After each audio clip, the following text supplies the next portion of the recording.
YS family వార్‌లో YS Jaganmohan రెడ్డికి YS Sharmila ఊహించని twist ఇవ్వబోతుందా? Delhi కేంద్రంగా చేసుకొని షర్మిల జగన్మోహన్ రెడ్డికి చుక్కలు చూపించబోతోందా అంటే అవుననే సమాధానం ఇస్తున్నారు కొంతమంది రాజకీయ విశ్లేషకులు. ఇక ఇదే అంశానికి సంబంధించి మనతో మాట్లాడేందుకు ప్రముఖ మహిళా న్యాయవాది, జనసేన రాష్ట్ర అధికార ప్రతినిధి రజనీ గారు మనతో ఉన్నారు. మేడంతో మాట్లాడదాం. మేడం నమస్తే అండి. నమస్తే అండి. మేడం వైఎస్ ఫ్యామిలీ వార్‌లో షర్మిల జగన్మోహన్ రెడ్డికి ఊహించని ట్విస్ట్ ఇవ్వబోతోందా? ఢిల్లీ కేంద్రంగా చేసుకొని షర్మిల జగన్మోహన్ రెడ్డికి చుక్కలు చూపించబోతోందా? అంటే ఏం చెప్తారు? సార్ ముఖ్యంగా షర్మిలమ్మకి చుక్కలు చూపించేంత స్థాయి అప్పుడే ఇంకా రాకపోవచ్చు. అందులోనూ మీరింకా వైఎస్ షర్మిల అంటున్నారు.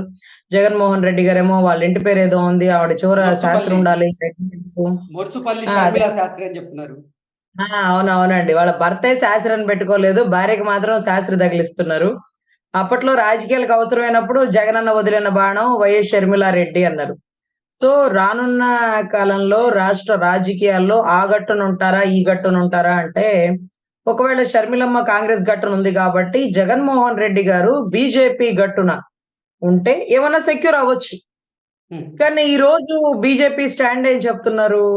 అసలు జగన్‌కి మాకు ఎటువంటి సంబంధం లేదు. అసలు జగన్ చేస్తున్నటువంటి అక్రమ కల్తీ సారా మందు గురించి మా పురంధేశ్వరి ప్రశ్నించింది. హ్మ్. విజయసాయిరెడ్డి గారు ఎవరైతే ఉన్నారో మా పురంధేశ్వరి గారి గురించి మీడియా ముఖంగా అసభ్యంగా మాట్లాడారు. మాకైతే మందులో కల్తీ ఉంది తెలియట్లేదు. ఎందుకంటే మేము తాగం కాబట్టి. మీకేమన్నా అలవాటుందేమో. నేను మాంసం కూడా తినను అన్నాడు. ఎరువుల మందులో కల్తీ ఉందని ఎరువుల మందు తిని ఎవడన్నా టేస్ట్ చేసి చెప్తాడా అండి? సో, ఆ మాదిరిగా మాట్లాడుతున్నటువంటి ఏటు ఎంపీ అందులోనూ ఢిల్లీ స్థాయిలో. హ్మ్. వీళ్ళు ఈరోజు ఒక బీజేపీ గొడుగు నీడలో ఉన్నారు అంటూ షర్మిలమ్మ ఎద్దేవా చేస్తుంటే, బీజేపీ వాళ్ళకి నాకు సంబంధం లేదని డిక్లేర్ చేస్తుంటే, రాష్ట్ర ప్రజలకి అసలు ఏంటో అర్థం కావట్లేదు. బీజేపీ ఏమో మాకు తెలీదంటది. షర్మిలమ్మేమో "అన్నా నువ్వు బీజేపీతో ఉండినావు. బీజేపీని ప్రశ్నించు. బీజేపీ నిలదీసి అడుగు. బీజేపీ కాలు కింద చెప్పులాగుండి బాంచేత అని అనాల్సిన అవసరం ఏంటి నీకు" అంటది. హ్మ్. ఇవన్నీ ఒక ఎత్తయితే నిన్న ఈ మధ్య అడుగుతుందండి. సాక్షి పేపర్‌లో నాకు వాటా ఉందని. హ్మ్.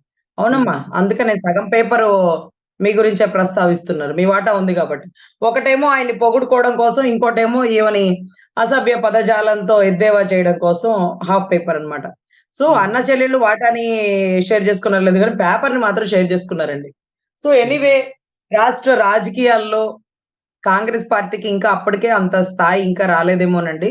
ఒకవేళ వస్తే ఖచ్చితంగా జగన్‌ని మరోసారి మళ్ళీ జైల్‌లో వేయించడానికి షర్మిలమ్మ ఏమాత్రం ఆలోచించదు. ఎందుకంటే తండ్రి చావెలా చనిపోయినాడు, చిన్నాయన చావెలా చనిపోయినాడు. వీటన్నిటికంటే మించి 43,000,00,00,000 స్కామ్‌లో ఒక సెంట్రల్ అనేది 2 చేతులెత్తేస్తే అప్పుడు సార్ సింగిల్‌గా వెళ్ళాల్సొచ్చిద్ది. షర్మిలమ్మ గట్టిగా బుద్ధి చెప్పాల్సినటువంటి ఆవశ్యకత, అవసరం ఇప్పుడు ముఖ్యమైందండి. ఓకే. రాష్ట్ర ప్రయోజనాల కోసం జగన్మోహన్ రెడ్డి ఢిల్లీ పర్యటనకి వెళ్ళబోతున్నారు. ఢిల్లీలో బీజేపీ పెద్దల్ని కలవబోతున్నారు అంటూ కూడా ఒక వార్తొచ్చింది. ఈ నేపథ్యంలోనే జగన్మోహన్ రెడ్డి వెనకే షర్మిల గారు ఢిల్లీ పర్యటించబోతున్నారు. ఢిల్లీలో ఒక ఆహ్, అంటే ఢిల్లీలో ఆవిడ దీక్ష చేయబోతున్నారు అంటూ కూడా ఒక వార్త ఇప్పుడు సోషల్ మీడియాలో షేక్ చేస్తూ ఉంది. ఏంటి మేడం? నిజంగా ఢిల్లీలో ఆవిడ దీక్ష చేసే అవకాశం ఉందంటారా? సార్ ఆవిడ ఆంధ్రాలో పులివెందుల్లో పుట్టి, తెలంగాణలో పార్టీ పెట్టి, ఢిల్లీకెళ్ళి రోజు దీక్ష చేస్తారంటే, అక్కడొక అడుగు, ఇక్కడొక అడుగు, ఇక్కడొక అడుగు వేస్తున్నట్టే ఉందండి మాకైతే. అయితే కర్ణాటక ఎఫెక్టు తెలంగాణ మీద, తెలంగాణ ఎఫెక్టు ఆంధ్ర మీద కొద్దో గొప్పో పడే అవకాశం ఉంది గానీ, ఈరోజు జగన్మోహన్ రెడ్డి గారు ఢిల్లీ ఎందుకు వెళ్తున్నారంటే, అపాయింట్‌మెంట్ ఆల్రెడీ ఫిక్స్ అయిపోయిందండి పవన్ కళ్యాణ్ గారిది, మోడీ గారితో చర్చలకి. అదే రకంగా ఈ చర్చలు కంప్లీట్ అయిపోతే చంద్రబాబు నాయుడు గారు గూడా మళ్ళీ ఢిల్లీకొచ్చేటటువంటి ఆవశ్యకత ఉంది. ముగ్గురు కలిసి ఒక కూటమిగా ఏర్పడి, హ్మ్. ఎక్కడైతే కలిసి ప్రయాణం చేసేస్తారేమోనన్న భయంతో, ముందుగానే గేట్ వాచ్‌మెన్ డ్యూటీ చేస్తూ అమిత్ షా గారినో, లేకపోతే మోడీ గారినో, మాకు కూడా ఒక అపాయింట్‌మెంట్ ఇవ్వండి. మేము గూడా ఒకసారి మాట్లాడుకోవాలి. మళ్ళోసారి కాళ్ళు పట్టుకోవాలి అనే పరిస్థితయితే తలెత్తుతది. ఎందుకంటే, ముఖ్యంగా ఆయన ఢిల్లీ ఎళ్ళేదేంటంటే, ఆహ్, రేపటి రోజు వాయిదా ఉందండి. వాయిదా అంటే వాయిదా కాదు. వాయిదా లాంటి వాయిదానండి. అవినాష్ హ్మ్. రెడ్డి గారి బెయిల్ క్యాన్సెల్ అయ్యే పర్వం ఉంది సుప్రీం కోర్ట్‌లో. వెన్ హ్మ్. అవినాష్ రెడ్డి గారి బెయిల్ క్యాన్సెల్ అయితే, ఆయన 4 కుమ్మి లోపలేస్తే, ఆయన నోరు విప్పి చెప్పే నిజం 9, 10. 8 హ్మ్. ఆయన, 9, 10 ఎవరు? అంటే లక్ష్మణుడు ఒక్కడే ఎలా వెళ్ళిపోతాడు? రాముడు, సీత కూడా రావాలి కదా! మళ్ళా ఉమ్. ఆంజనేయ స్వాముడు, మన సజ్జల బాబాయ్. సో, అందరూ మొత్తం కుటుంబ కథా చిత్రం కాబట్టి, రామాయణ మహోద్భేత కథనాల్లాగా వచ్చేస్తాయండి. సో, ఇక్కడ ఆయన ఆ బెయిల్ గురించి పోతున్నాడండి. ఆయనేమి స్పెషల్ స్టేటస్ కాదు. సార్ మీరు నాతో వస్తే వచ్చారు, లేకపోతే లేదు. అది మీ ఇష్టం. దయచేసి ఇక్కడ ఒక్కసారి కాపాడండి సార్ అంటూ ఒక అంటే పరం ఇక్కడ రజనీ అన్ గారు, ఇక్కడ మోదీ గారిని, జగన్మోహన్ రెడ్డి గారిని ఇరకాటంలో పెట్టేందుకే వైఎస్ షర్మిల గారు ప్రత్యేక హోదా పేరుతో ఢిల్లీలో ఒక దీక్షకు దిగబోతున్నారు. అసలు దీన్ని ఎలా చూడొచ్చు? సార్, సార్ ప్రత్యేక హోదా కాదు సార్. ప్రత్యేక ప్యాకేజ్ అనే పర్వం విన్నామండి. ప్యాకేజ్ ఏంటి? దాని షెడ్యూల్ ఏంటని కూడా దానికి సంబంధించిన బీజేపీ వాళ్ళు క్లియర్ కట్‌గా ఎక్స్‌ప్లెయిన్ చేస్తున్నారు. ఎనీవే ఈమె ఏదో ఒకటి చేయాలన్న తపనతో ఏం చేస్తుందో ఆవిడకి కూడా క్లారిటీ లేదు. ముందు రాష్ట్రానికి రాజధాని లేదంటే స్పెషల్ స్టేటస్ అంటది. సరే స్పెషల్ స్టేటస్ మాకు చాలా ఇంపార్టెంటు. ఇప్పటి వరకున్న 25 ఎంపీలు కూడా ఒక్కళ్ళు కూడా ఏమాత్రం స్పందించలేదు. మొన్నటిదాకా స్పందించినటువంటి గల్లా జయదేవ్ గారు అసలు ఆయన మీద చేసినటువంటి ఏదైతే ఆర్థిక మూలాల దాడులు ఏదైతే ఉన్నాయో, ఆయన పక్కకు తొలగాల్సినటువంటి పరిస్థితి నెలకొంది. అదే రకంగా ఎంపీల్లో ఉన్న వాళ్ళెవరు కూడా ఎవరైతే గోరంట్ల మాధవ్ ఒకటి చేయరా అంటే ఇంకోటి చేసొచ్చాడు. ఇంకొకడు మాట్లాడరా అంటే అసలు మాట్లాడడానికి భాష నాకు రాదంటాడు. ఇలా చాలా మంది చాలా రకాలైన ప్రావీణ్యాలను తీసుకొచ్చి 25 మంది ఎంపీలుగా కూర్చోబెట్టినందుకు మా చెప్పుతో మేమే కొట్టుకోవాల్సిన పరిస్థితొచ్చింది. ఇన్ని రోజుల నుంచి వాళ్ళు స్పెషల్ స్టేటస్ అడగలేదు. ఈవిడ పోయి అడుగుతానంటుంది. సరే ఎవరి ప్రయత్నం వాళ్ళు చేయని. ఉట్టి కొట్టేటప్పుడు ప్రతి ఒక్కడు కర్ర తీసుకొని ఎగురుతాడండి. ఆ ఉట్టెవడు కొడతాడో తెలీదు గానీ, కర్ర తీసుకొని ప్రతి ఒక్కడు ప్రయత్నం చేస్తాడు. కింద నీళ్లు చల్లేవాళ్ళు నీళ్లు చల్లుతూనే ఉంటారు. అంతమంది నీళ్లు చల్లినా సరే ఉట్టి కొట్టగల నాయకుడు ఎవరు? అనేది రానున్న ఎలక్షన్స్‌లో మాకు కూడా ఆన్సర్ తెలుస్తుందండి. ఎనీవే. ఢిల్లీలో లోక్సభ సంబంధించినటువంటి సమావేశాలు జరుగుతున్నాయి. లోక్సభ సమావేశాల నేపథ్యంలోనే షర్మిల గారు ప్రత్యేక హోదా గురించి అక్కడ దీక్ష చేయబోతున్నారు. ఎందుకు? అటెన్షన్ డ్రాప్ చేయడానికే ఇటువంటి ప్రయత్నం చేస్తున్నారు అనుకోవచ్చా? లేదంటే నిజంగా మోదీ గారిని, జగన్మోహన్ రెడ్డి గారిని ఇరకాటంలో పెట్టేందుకే ఇటువంటి దీక్షకు పాల్పడుతున్నారా? లేదా నిజంగా ప్రత్యేక హోదా కోసమే ఆవిడ పావులు కదుపుతున్నారా అంటే ఏం చెప్తారు?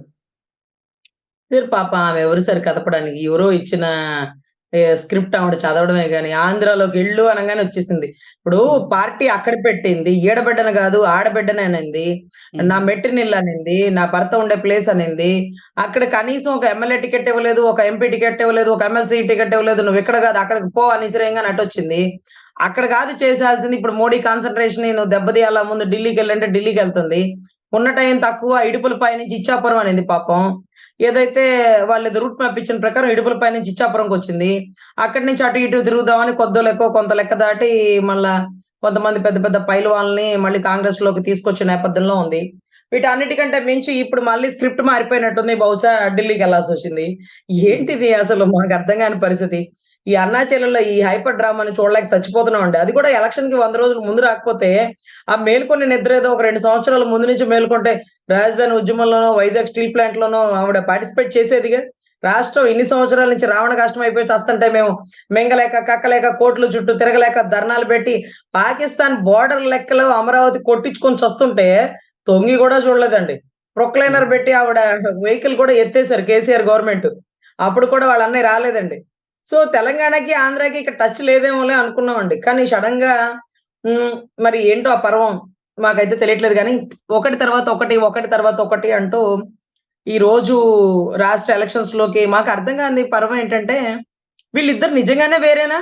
లేకపోతే విమలారెడ్డి కలిపేసిద్దా? లేకపోతే హ్మ్. విజయమ్మ కన్నీటితో కలిసిపోతారా? వీళ్ళిద్దరు కలిసిపోతే మా పరిస్థితేంటి? అంటే బ్లడ్ రిలేషన్ కదండీ. ఇప్పుడు విజయమ్మ ఒకవేళ అదేంటి నువ్వు అన్నయ్య మీద పోరాడ్డం, అన్నయ్య జైలుకెళ్తే మనకేమొస్తది చెప్పు? అన్న కదమ్మా! అంటూ కన్నీటి పర్యంతం అయిందనుకోండి. ఒకవేళ విజయమ్మ స్టాండ్ ఇటు నుంచి అటు పెట్టేసిందనుకోండి. హ్మ్. అసలు మాకర్థం కావట్లా. ఈ హైపర్ డ్రామాలోంచి పక్కకు పోయి రాష్ట్రంలో ప్రజాస్వామ్యం, రాష్ట్ర అభివృద్ధి మాకు లేదురా మగడా అంటే, నా వాటా సాక్షి పేపర్‌లో ఉందంటదేంటో. హ్మ్. రాష్ట్ర అభివృద్ధి ఏదే అంటది. ఇప్పటి వరకు అడిగిన ప్రతిపక్ష నాయకులందరూ పోయారు. ఈవిడొచ్చి కొత్తగా అడుగుతుంది. సరే ఎనీవే ఒక ఆడబిడ్డ వస్తుంది. రాజకీయ పార్టీ నెత్తినేసుకొనొస్తుంది. గతంలో నెత్తినేసుకొనొచ్చిన వివేకానంద రెడ్డి గారి పరిస్థితి గొడ్డలి హ్మ్. నరకుడు. ఇంతవరకు ఆ గొడ్డలు దొరకలేదు.